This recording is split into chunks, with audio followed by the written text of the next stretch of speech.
beautiful creatures of the world, and welcome back to Coffee with Kerri-Lynn. It's a beautiful day in the far north of Maine, up along the Canadian border in the Crown of Maine, and I hope it's a beautiful day wherever you are as well. We're waiting for some rain to come in, and the breeze is coming in from the south, so it's actually kind of warm out there. But I'm watching my Gatling flag fly proudly in that breeze. I love that flag. She's so beautiful in my front yard. She just makes me feel great.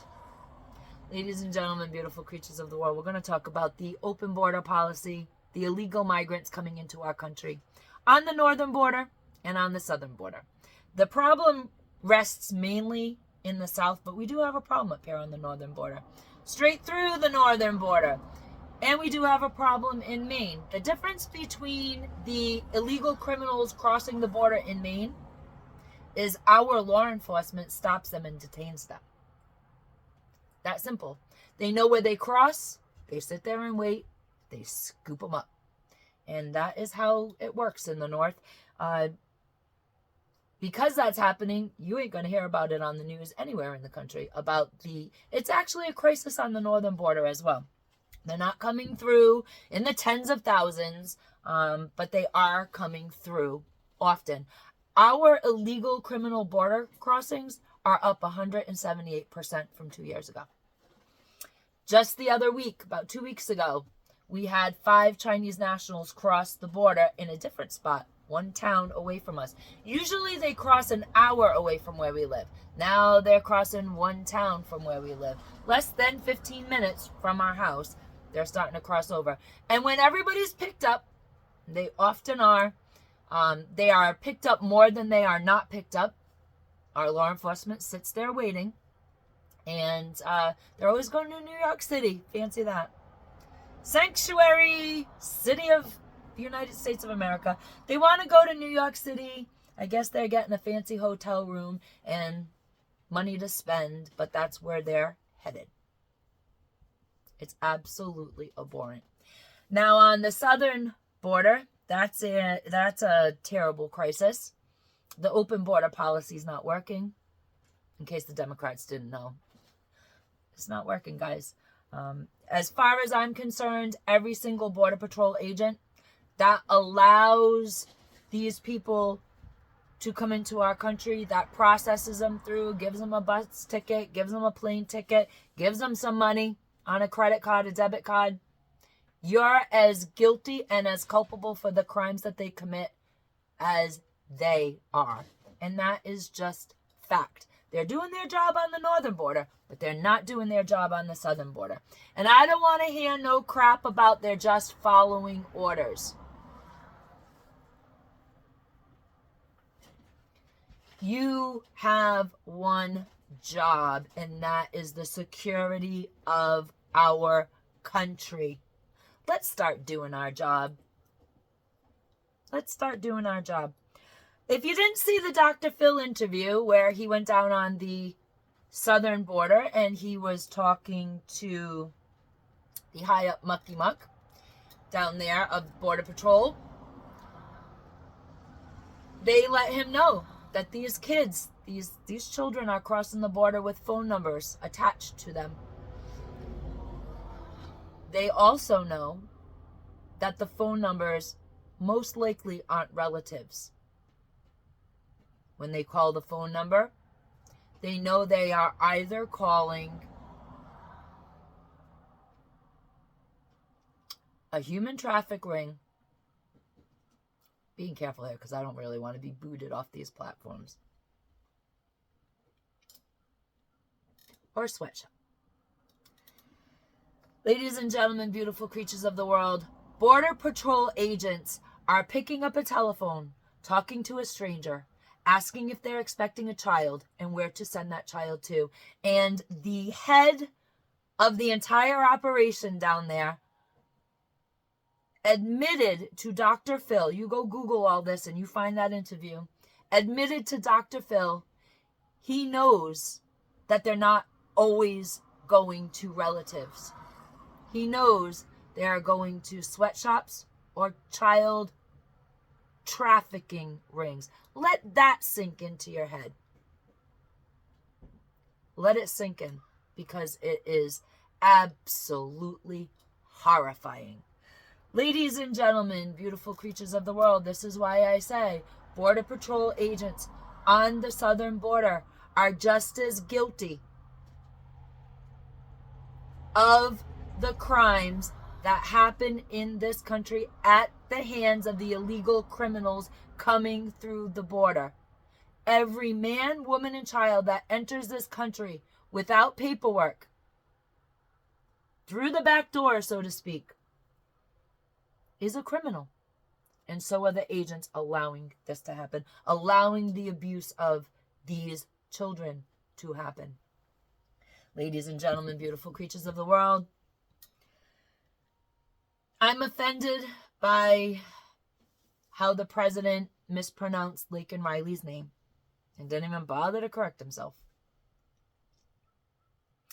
I am offended by the fact that President Biden went on MSNBC on Jonathan Capehart's show and apologized not to Lakenrileya's family, but rather he apologized for calling an illegal alien an illegal migrant. He says he should have called him an undocumented person. Now, doesn't that get you in your craw, doesn't it? No, Mr. President, the man who raped and murdered Lakenrileya is not an undocumented person. He's a criminal. He's an illegal alien. He's an animal. Absolutely. The man that murdered Lakenrileya had a rap sheet in this country, ladies and gentlemen, beautiful creatures of the world. He did. He had a long laundry list of crimes he committed while in the United States of America. His brother is currently in jail in the United States of America for his crimes that he committed. And President Biden was concerned that he offended this animal by calling him an illegal migrant. He's a criminal. He's a criminal, Mr. President. He's not an undocumented person. He's a criminal. They are all criminals that are coming over the border without paperwork. Ladies and gentlemen, beautiful creatures of the world, in case you've been living under a rock, Lakenrileya, she was a beautiful young woman. She had a passion for helping people, for healing people.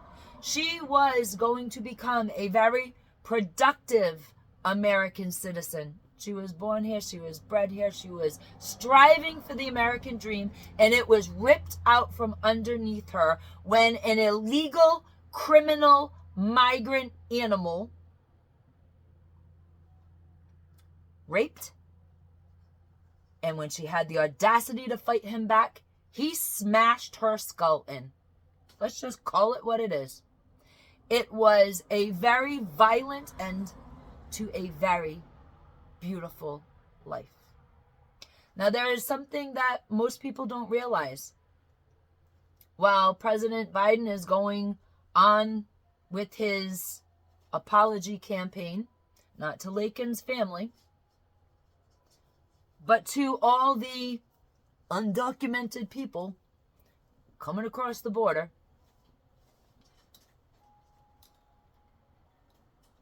there are vigils being held in Lakenrileya's honor to remember Laken, to support her family. There is no mainstream media, there's no legacy media capturing these videos. These videos are being captured by YouTubers who are attending them and by the alternative media on these platforms. There was a bill that was put forth through the House, the Lakenrileyact. And what that act is, it's a very simple thing. When an illegal criminal migrant comes over the border, because they are, We do not have a closed border policy. When an illegal criminal migrant comes across the border and commits a crime in the United States and is caught, they are not to be released. They are to be handed over to DHS, as it should be. Ladies and gentlemen, beautiful creatures of the world, this illegal criminal migrant that murdered Lakenrileyact had a rap sheet a mile long. He has been arrested for petty theft. He has been arrested for issues against a minor child. He has been arrested for DUIs. And he was arrested in sanctuary cities where the DAs, the Moonbat DAs, have let him go until finally he committed the ultimate crime in our country. He took the life of a beautiful woman who wanted to help her fellow Americans, who wanted to heal people. And Senator Warnock has decided that the Lakenrileyact is nothing but smoke and mirrors, and that we really need to get a bipartisan piece of legislation. This is all a big push by the GOP to score brownie points with the American public. Ladies and gentlemen, beautiful creatures of the world, when you get out there and you start talking to your neighbors, when you start talking to people, when you start talking to voters, they are fed up with the migrant crisis. These are not people coming across our border to help build this country. There are people coming across our border for other reasons. Certain cities are giving these illegal criminals hotel rooms. They're housing them. They're giving them debit cards because they don't like American food. They want to eat food from their ethnicity. While we allow homeless American families and veterans, people who serve this country, we allow them to live on the street. We don't give them any help. We don't pay attention to them. The government closes their eyes to the crisis in this country of American families living in their vehicles, living in rest stops. The American governments, the state governments, turn their heads and give the precious resources from our tax dollars to people who don't even have the ability to work in our country because they have no working papers. They can't get a job. They can't get a job until the government gives them the papers. They can't get the papers because they're here without identification. They're here illegally. And that's where our tax dollars are going, to house these people. These people who are committing crimes, whether they're committing crimes to get by, or they are committing crimes because they're just criminal element. And they're not being punished for it. They're not being held. They're not being deported. Ladies and gentlemen, beautiful creatures of the world, I think 2024 is going to heat up in the election cycle. And I do believe, with all honesty, that the migrant crisis is going to be the top issue on people's minds when they walk into the polling booths in November. Ladies and gentlemen, beautiful creatures of the world, thank you for listening to me today. I'm sorry this is such a morose episode, but it's facts. I've been avoiding doing a lot of politic talk this week because everywhere you turn, the news is grim, the news is bleak. Ladies and gentlemen, beautiful creatures of the world, be the kindness that you want to see in the world. Be the compassion that you want to see in the world. But above all, carpe diem, because no one promised you a tomorrow.